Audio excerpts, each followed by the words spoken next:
আমাদের দুই বোনকে রেখে আমার মা আমার মার প্রেমিকের সঙ্গে চলে যায়। আমার মা সেখানে অনেক ভালো আছে, তবে আমরা ভালো নাই। প্রতিনিয়ত সৎমার নির্যাতন আর মানুষের মুখের কথা। এখনও আমার বিয়ে হয়নি। আমার যখন 10 বছর বয়স আর আমার ছোটো বোনের 2.5 বছর, তখন আমার মা আমাদেরকে রেখে আরেকটা সংসার করে। একটা আঙ্কেলের সঙ্গে আমার মার সম্পর্ক জড়ায়। আমার মার যখন নাকি সম্পর্ক করে তখন নাকি সে আঙ্কেল বলেছিল আমাদের দায়িত্ব নেবে। পরে আর সে আমাদের দায়িত্ব নেয়নি। আমরা যে বাসায় থাকতাম তার পাশের বাসায় সে আঙ্কেল থাকতো। আমার বাবা আমার মাকে অনেক ভালোবাসতো। আমার মা এখনও বলে, আমার মা শুয়ে থাকতো, আমার বাবা কাজ করতো, আমাকে স্কুলে দিয়ে আসতো। আমার বাবা ম্যাক্সিমাম টাইম আমার মা ফোন নিয়ে বসে থাকতেন। কিন্তু তখন তো আমি ছোট ছিলাম, মাকে এগুলো বলতেও পারতাম না, কিন্তু একটু একটু বুঝতে পারতাম। আমার মা আমাকে রেখে আমার বোনকে রেখে 2বার চলে যায় সে আঙ্কেলের কাছে। 2বারই আমার বাবা ফিরিয়ে আনে। 3বারের বার যাওয়ার সময় আমার মা যাওয়ার সাথে সাথে আমার বাবাকে ডিভোর্স দিয়ে দেয়। তখন আর আনতে পারে না। তবুও আমার এখনও মনে পড়ে আমার মাকে বলেছিল যে তুমি বাচ্চা নিবে না, ওই ছেলেকে পছন্দ করো, তার সঙ্গে যাবা। আমার মা বলেছিল যে ওই লোকটার সঙ্গে যেতে চায়, আমাকে নিতে চায় না আমাদের দুই বোনকে। কি আমাদের ভাগ্য দেখেন, জন্ম যেই মা আমাদেরকে দিয়েছে সেই মাই আমাদেরকে নিতে চায় না। আমার মাকে জড়িয়ে ধরে আমি কান্না করতেছিলাম আর বলতেছিলাম, মা তোমাকে ছাড়া আমি থাকতে পারবো না। আমার মার চোখে এক ফোঁটা পানিও ছিল না। এখন আমি বুঝি, জানেন, এই মার গর্ভে কেন আমি জন্ম নিয়েছিলাম। মা বলেছিল কালকে এসে নিয়ে যাবে। আমি মার কাছ থেকে কোনোভাবেই আসবো না। আমাকে জোর করে আমার ফুপুরা আমার বাবা আনছিল। সারা রাত কাঁদতে কাঁদতে আমার জ্বর চলে আসছিল। রাস্তার দিকে প্রতিদিন তাকিয়ে থাকতাম। আমার মা বলেছে কালকে আসবে। সেই মা 1 দিন 2 দিন পার হয়ে যায়, আর আসে না। দেখা হতে হতে আমার মার সঙ্গে 2.5 বছর পর, ততদিন আমার মার ওই ঘরে আমার ভাই একটা হয়েছে।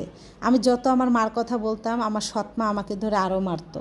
আমার বাবা বিয়ে করতে চায় না, আমার দাদা দাদি কেউ নাই। আমার ফুপুরা তাদের সংসার ছেড়ে কয়দিন আমাকে দেখবে। বাধ্য হয়ে আমার বাবা বিয়ে করে। আর আমার বাবা বিয়ে করেছিল আমাদের ভালোর জন্য। কপাল আমাদের সাই দেয়নি। আমাদের গ্রামের ভিতরে একজন মানুষই আছে, সেটা হচ্ছে আমার সৎমা। আমার শরীরে এমন কোনো জায়গা নাই যে কালো নাই। আমার সৎমার সব হাতের স্পট তার।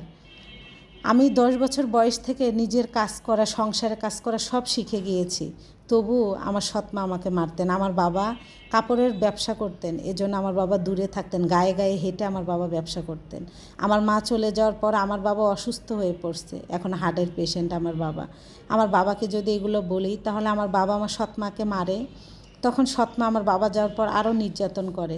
এখন একটু বুঝি, এজন্য আমার বাবাকে এগুলো বলি না। তবে আমার বাবা, মানুষ বলে যে বিয়ে করলে নাকি বাবারা পরিবর্তন হয়, কিন্তু আমার বাবা পরিবর্তন হয়নি।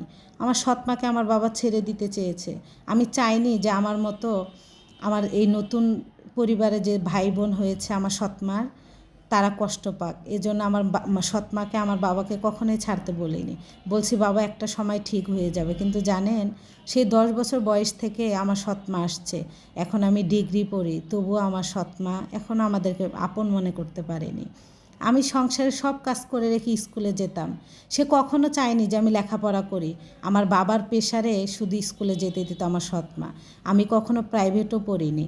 সংসারের সব কাজ কাম করে রেখে স্কুলে যেতাম। স্কুলে মানুষের বন্ধু থাকে, তাই না? আমার কোনো বন্ধু ছিল না। গ্রামের মানুষ সমালোচনা করতো আমাকে দেখেই, বলতো বড় হলে মায়ের মতনই হবে, কারণ আমি দেখতে একটু সুন্দরী, তো এজন্য। আমার মার সঙ্গে যখন আমার দেখা হয়েছে, আমার মাকে জড়িয়ে ধরে বলেছে, মা আমাদের তাহলে পৃথিবীতে আনছিলা। আমার মা চুপ করে শুধু চোখের পানি ফেলতো। ওই সংসারও ছেড়ে আসতে পারে না। আমাদের সুখের জন্য কি সে তার সুখের সংসার ছেড়ে আসবে? সে সেখানে অনেক ভালো আছে, টাকা পয়সা। তবে মার কাছে আমি মাঝে মাঝে মন থেকেই বলি যে যাব না, কিন্তু ওই যে মা গেলে খাইয়ে দেয়, ভালোবাসে।